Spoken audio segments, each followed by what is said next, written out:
Saya, Ridwan Isnanto, NPM 204230302.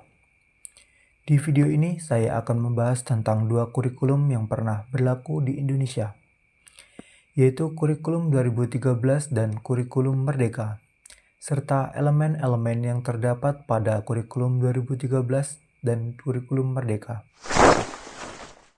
Kurikulum 2013. Kurikulum 2013 atau K13 merupakan kurikulum yang diterapkan di Indonesia dengan tujuan untuk menghasilkan peserta didik yang berkompeten dalam berbagai aspek, baik secara pengetahuan atau kognitif, sikap atau efektif, dan keterampilan atau psikomotorik. Elemen-elemen yang ada dalam kurikulum 2013 yaitu yang pertama ada standar kompetensi lulusan atau SKL. Standar kompetensi lulusan atau SKL menjadi acuan utama dalam menentukan capaian yang harus dicapai oleh peserta didik setelah menyelesaikan jenjang pendidikan tertentu. SKL mencakup aspek sikap, pengetahuan, dan keterampilan. Selanjutnya ada kompetensi dasar atau KD. Kompetensi dasar adalah bagian dari kompetensi inti yang lebih spesifik dan menggambarkan kemampuan yang harus dikuasai oleh peserta didik dalam setiap mata pelajaran. KD ini menjadi acuan dalam penyesuaian pembelajaran. Selanjutnya ada kompetensi inti atau KI. Kompetensi inti adalah kompetensi dasar yang harus dikuasai oleh siswa pada setiap jenjang pendidikan, yang terbagi dalam 3 aspek utama, yaitu KI 1, sikap spiritual, yaitu berhubungan dengan nilai-nilai agama. Siswa diharapkan memiliki sikap spiritual yang baik sesuai dengan agama yang dianut.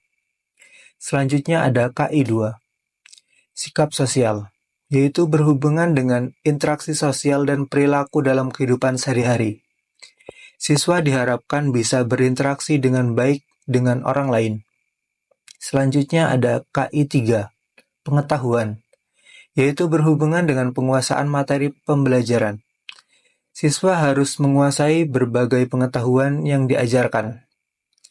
Selanjutnya dan yang terakhir adalah KI 4, keterampilan, yaitu berhubungan dengan kemampuan siswa dalam mengaplikasikan pengetahuan yang dipelajari dalam kehidupan nyata.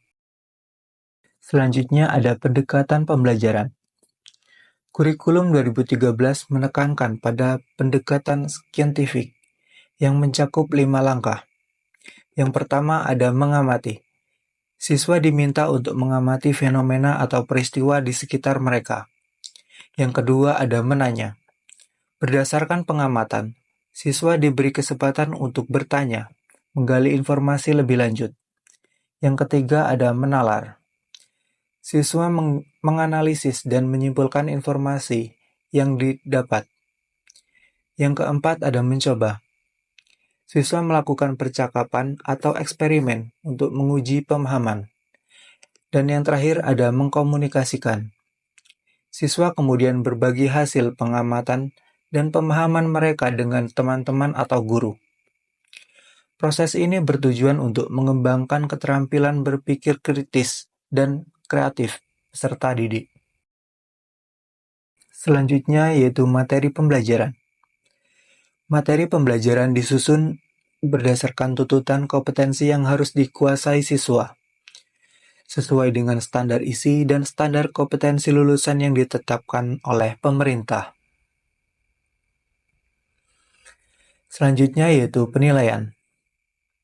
Dalam kurikulum 2013, penilaian dilakukan secara autentik, yang artinya penilaian dilakukan berdasarkan kondisi nyata peserta didik.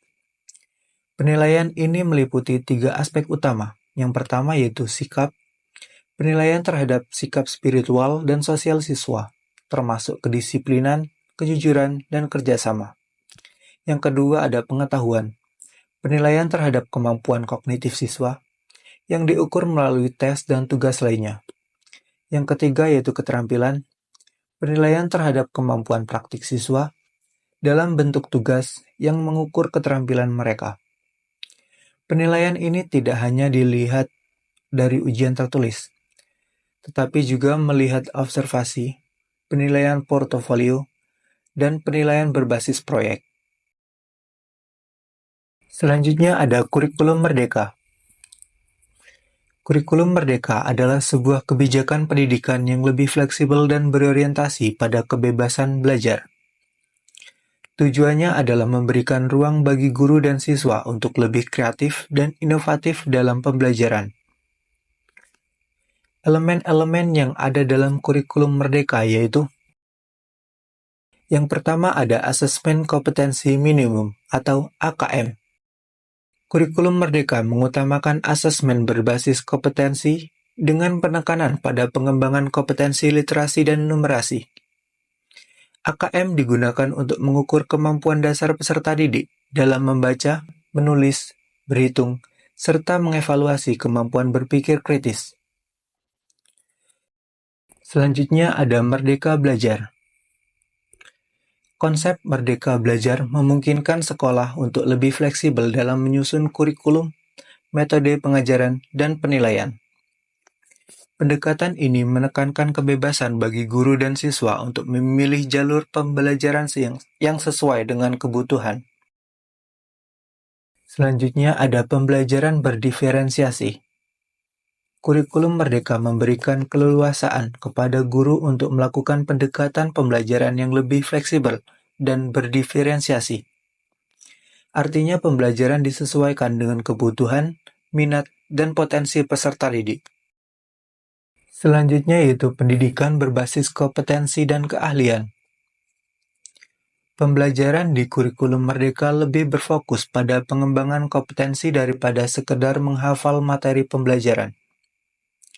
Siswa diberikan kesempatan untuk menguasai berbagai keterampilan yang relevan dengan kebutuhan dunia kerja. Selanjutnya yaitu proyek penguatan profil pelajar Pancasila atau P5.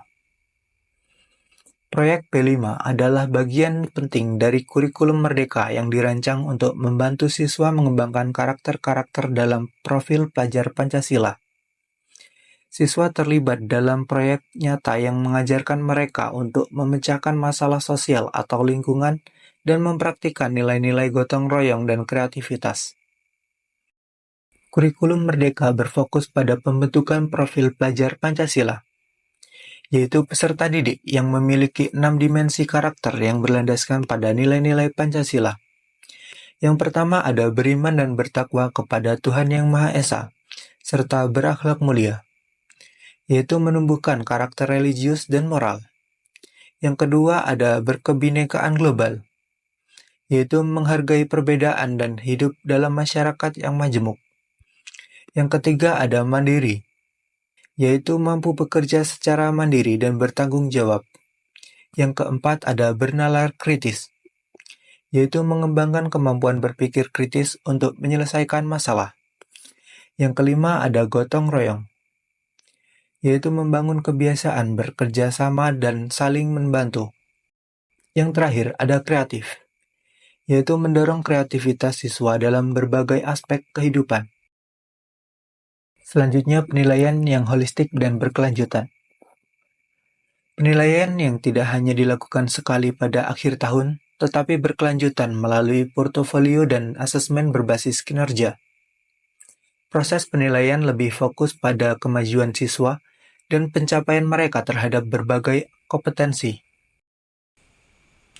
Sekian video tentang kurikulum 2013 dan kurikulum merdeka beserta elemen-elemennya. Semoga video ini dapat bermanfaat dan dapat menambah wawasan baru kita semua.